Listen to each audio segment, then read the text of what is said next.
Well, I want to thank all of you for joining us, but most importantly, I want to thank all of the TikTok creators and small business owners who are here that are fighting for their business, for their families, and for what they believe is their way to communicate to the public. So thank you all for being here.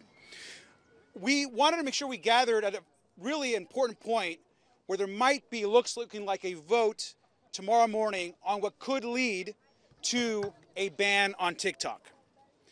Now, we do know for certain that it is likely that if this legislation passes, there could certainly be a disruption of service to a platform that 170 million Americans use.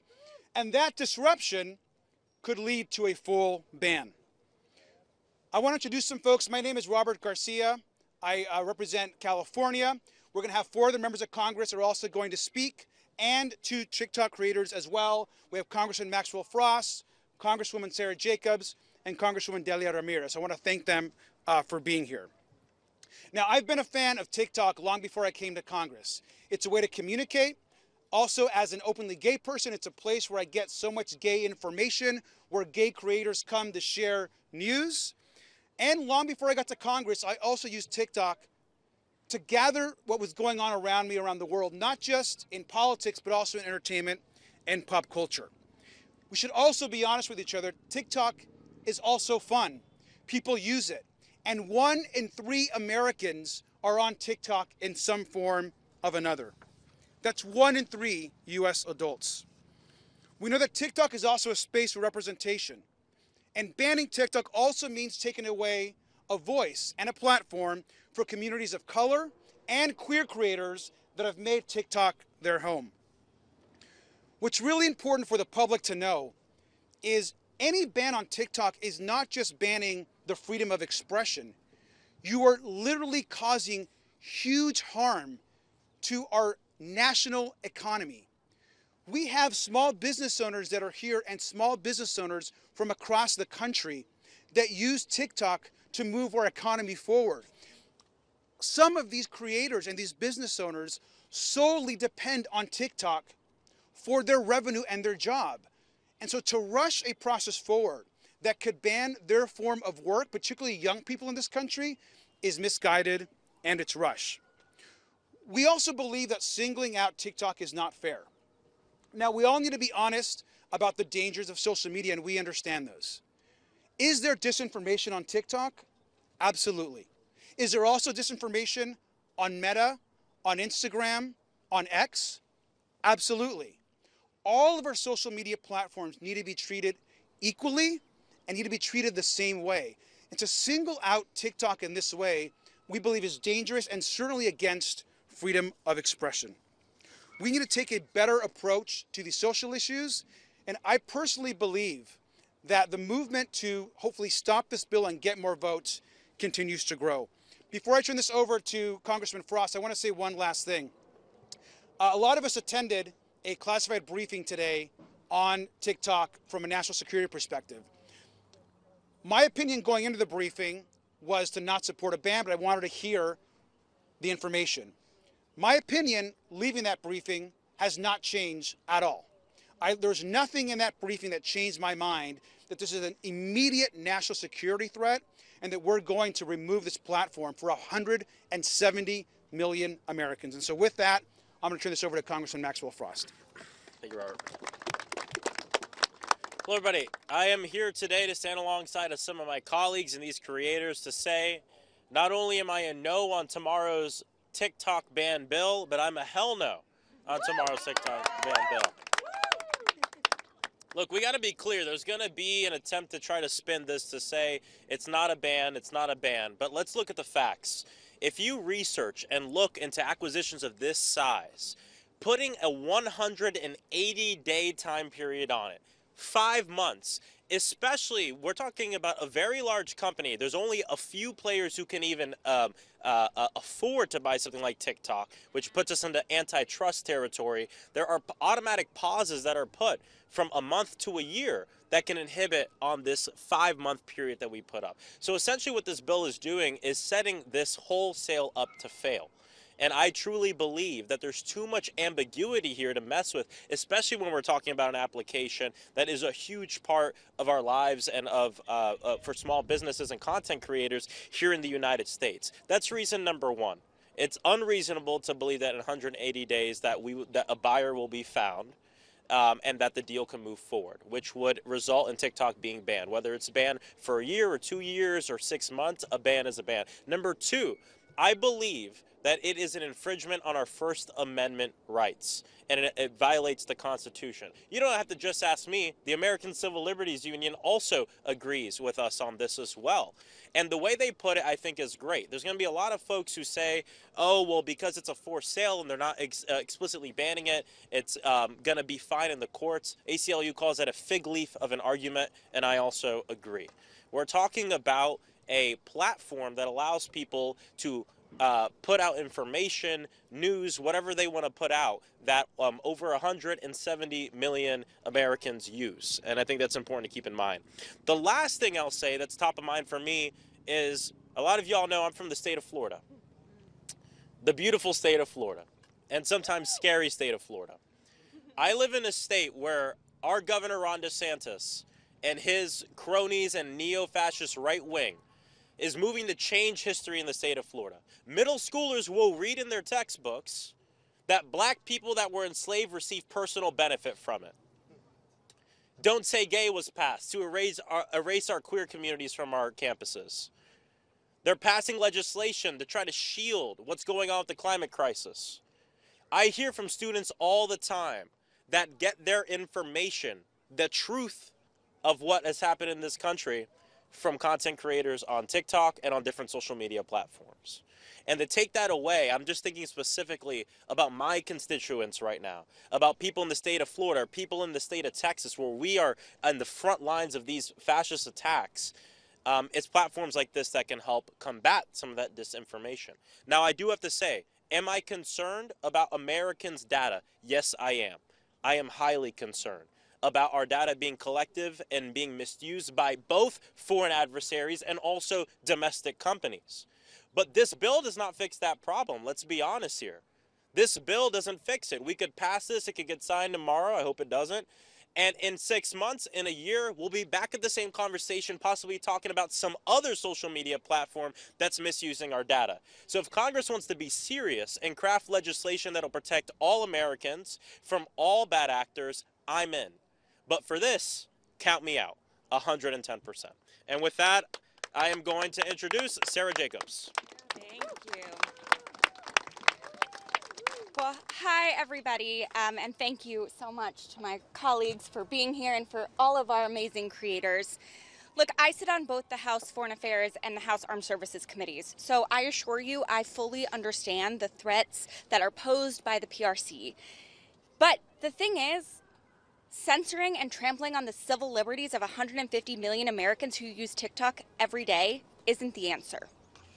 Banning TikTok doesn't even mean we'll be protected from disinformation and misuse of our personal data, which American data brokers can still sell and do routinely and frequently, including to foreign counterparts. We need comprehensive data privacy legislation and thoughtful guardrails for social media platforms, not another Red Scare. Not a single thing that we heard in today's classified briefing was unique to TikTok. It was things that happen on every single social media platform. And frankly, the threats that they were talking to us about are things that will continue happening on every single social media platform, even if this legislation passes. Here's the other thing. I spend a lot of time talking to other countries and thinking about America's role in the world. And we can't go around urging others to uphold democratic values when we're not prepared to do so ourselves. The United States has rightly criticized other countries for restricting speech, for banning specific social media websites, for making sure that only certain owners can own certain websites in certain countries. Doing so ourselves would tarnish our credibility when it matters the most. And ultimately, Americans, especially young Americans, we should all have the freedom to decide how and where we express ourselves and what kinds of information we want to consume. But taking away a place where millions of young people go to run their businesses, share their opinions, get their news, and express themselves, That's not good policy. That is a blunt instrument to address a very real problem. Thank you so much. Now my colleague Delia Ramirez.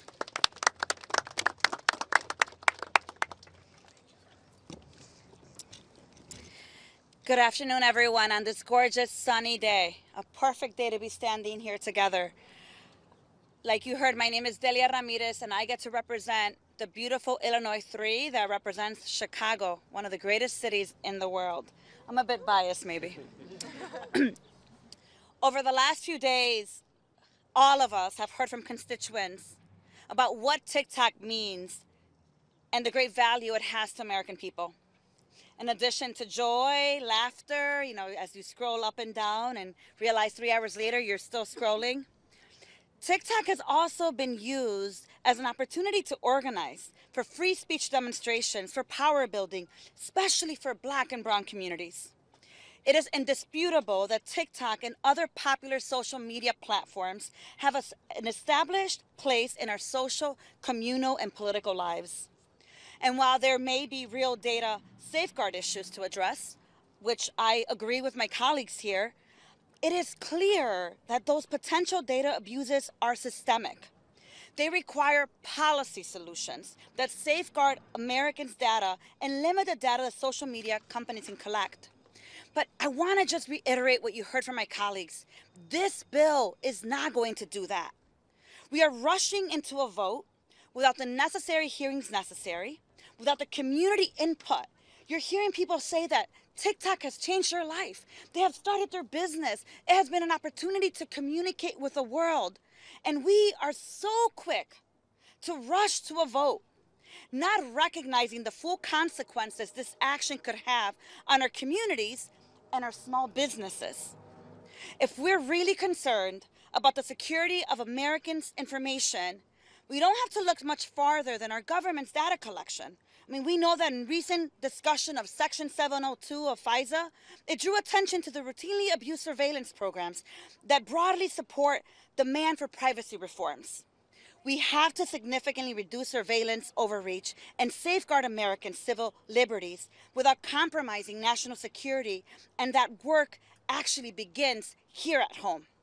So instead of scapegoating and singling out a specific company, we have to get to work on truly protecting the American people. And I co-sign, I concur with my colleague here. I too will be a hell no when this vote comes up.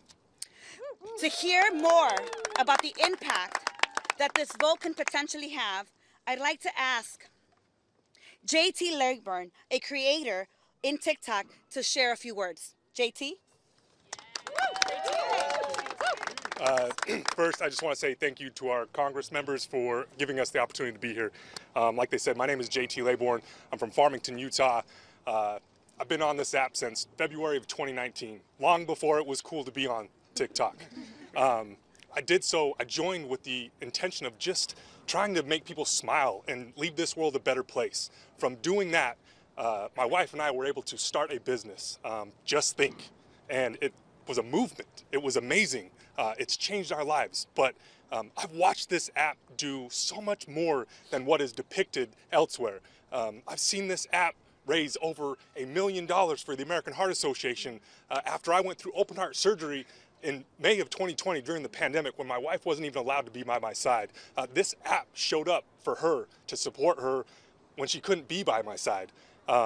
This app is so much more than just an app for dumb TikTok dances.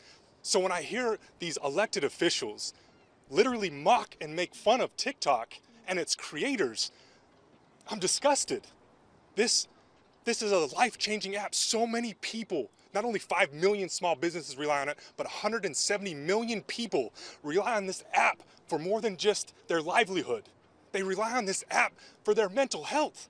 They've connected with people.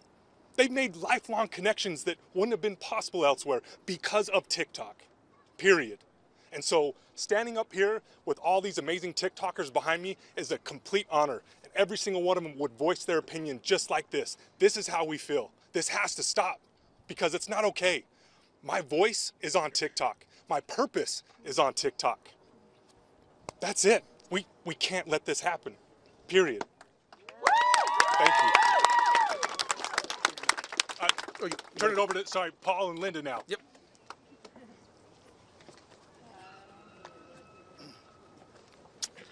Hello, everybody. My name is Paul, and this is my wife, Linda, and we own a skincare brand called Love and Pebble. And to be honest, 90% of our sales are on TikTok. It has totally changed our life. So we're not just on TikTok, we thrive on TikTok. And we're one of the small businesses that do that. And because of TikTok, we've had so much success. We've been on Shark Tank, Today Show, everything is because of TikTok. And I guess the message that I really want to get home to the American government and everybody that is trying to pass this bill is, you will be destroying small businesses like us. This is our livelihood. We've created success, and it's so hard as a small business. It's so many ups and downs, but even in 2023, we almost shut our doors until TikTok Shop came out, and it totally exploded our business. So the one thing that I want to say is, if you pass this bill, you will be destroying the American dream that we really believe in, and that we love this country. As my parents as immigrants that came over here and really believed in this country and built their lives from nothing to what they have now. That's what we're doing on this platform. So please do not pass this.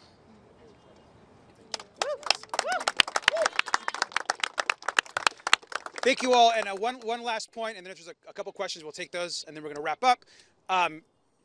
Something that was said earlier, the countries that we criticize, countries like Russia, countries like Iran, they are known for silencing social media companies. They're known for silencing opposition or information they don't seem to agree with.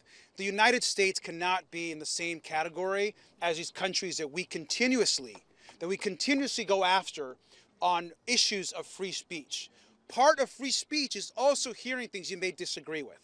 And so you have our support, and just know that we're going to fight every single minute until this vote happens, and we are going to work to ensure that we stop this ban of TikTok. And with that, if there's a couple questions from the press, we'll go into, yes. Hi, I'm Ashley Gold with Axios.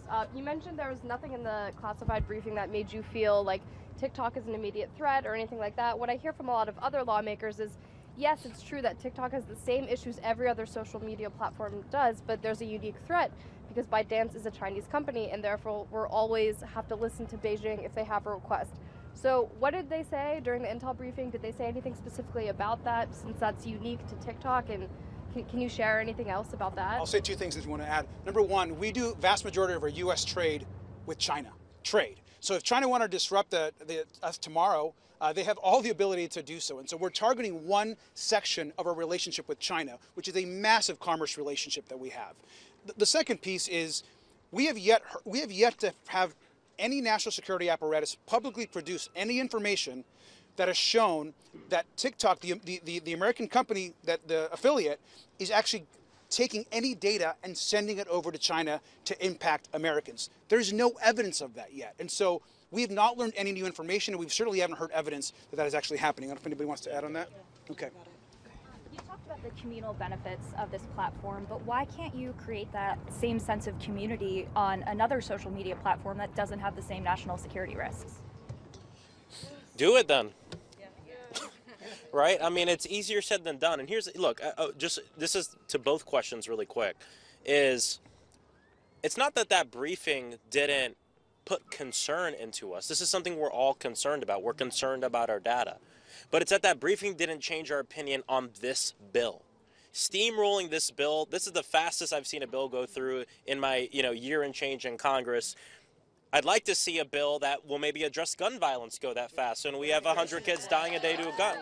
I'd love to see a bill combating the climate crisis when we're literally in the middle of an existential crisis. So I want to be clear. I'm not up here saying we're not concerned.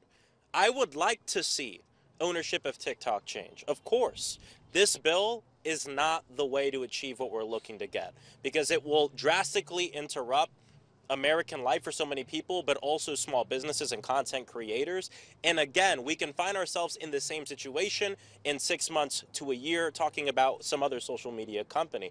Let's talk about, if you care about data privacy, whether it's a foreign actor or domestic, let's craft legislation on protecting Americans' data, period. If we do that, not only will we handle the concerns that we have with TikTok without interrupting all these small business owners and content creators, but we're also going to be able to handle the situation for the next thing and the next thing and the thing after that. So that's really what this is about. I'm not up here because I'm the Gen Z guy, first Gen Z, whatever. I'm up here because this is bad policy. And we want to make sure that we get good policy in to handle this situation for us as we grow up and our kids and from here on out. Question, Donald Trump came out now against the ban that he used to be for. Have you talked to any of your Republican colleagues? Do you have a sense that that is helping to weaken support among Republicans for passing this bill tomorrow? Does anyone have any sense of how that's playing with the House? Look, yeah, I mean, I don't know what, Donald Trump's opinion changes often, so it's hard to know. It might change tomorrow again. What I do know is there's bipartisan opposition to this legislation. So you have Democrats, and we're talking more by the hour, and certainly Republicans, many Republicans who I heard just speaking up in the last hour or two that have been surprises to me, that share deep, deep concerns. But there is a full effort right now to try to slam this bill through as fast as possible. And I agree with Maxwell. Why there isn't this urgency with so many other pressing issues is crazy. So I don't know, Del, do you want to add to that or anything? No, I think you've said it. There's dangerous precedent. Look, I serve as vice ranking member in Homeland Security. All of us have said there are major concerns right now around people's security, people's identity. We see that all the time. The issue here is that this bill is not going to address this. 180 days turnaround is not going to get us, first of all, TikTok to be interrupted. I mean, you're talking about people's livelihood in this moment. And the fact that we have not heard from people, from community, we fast-track through hearings, it's dangerous precedent that we just can't allow to happen. And Congressman Garcia said it. Every day as I talk to people from last week to today, people are like, well, I was leaning yes, but I think I'm leaning no. Right. So I have to say that your calls, your stories, your personal experiences are being heard, and we want to make sure that it actually is in effect when we go and vote tomorrow. And because people are actually taking the time to read the bill. That's when right. when this first came out, it felt like it was steamroll. It's going to have 365 votes or however many members of Congress there are. As time goes by, people are reading the bill, fielding objections from stakeholders in the community, learning about the fact that this isn't a good policy to address the problem, and they're coming from being a yes to a no. I'll tell you, if this vote was postponed till next week, we'd see even more people be in opposition to it. And one more thing, this whole idea that some folks have been complaining that somehow TikTok and creators and users are organizing to call in offices is ridiculous. Thank you for calling offices. That is actually your right to be able to call offices and organize. And people are upset because people are sharing their points of view is just wrong. We have time maybe for one or two more. One more point on this. My colleagues are upset about these calls from the offices. What about when billionaires put billions of dollars into super PACs to impact our elections? That's exactly right. That's exactly right. Yes. Last question. Two-part question here. Number one, do you think the bill is going to pass the House tomorrow if you're hearing more opposition? And number two, if it does pass the House, who are you working with in the Senate right now to keep the bill from moving forward there? So one, we obviously don't know what it's going to look like. I do know that I'm not overly optimistic in a situation where there is huge forces trying to slam this thing through. However, every hour there's more and more people that I'm hearing are going to vote no. So if we keep up the pressure and keep up the conversation, I think that's really, really important. The second thing is, if this bill passes the House, I know the three of us and many others are going to do everything we can to talk to our senators and ensure the Senate does not rush on this and they do the right thing. So I'm more hopeful in the Senate doing the right thing right now than us in the House. And last question that we got to wrap up. The TikTok CEO is reportedly in Washington right now and has plans to meet with some lawmakers, members of Congress. Have any of the lawmakers here been reached out to meet with the TikTok CEO? I have not. Yeah, I haven't met with him either. Would you meet with him if he came? Sure, I'd meet with anybody. I don't need to meet with any. I mean, I'm going to vote no. Yeah, I'm going to vote no too. I heard from my constituents. That's right. That's good enough for me. Thank you all very much. That's Yeah, right. thank you. Appreciate you. Thank you. Thank you.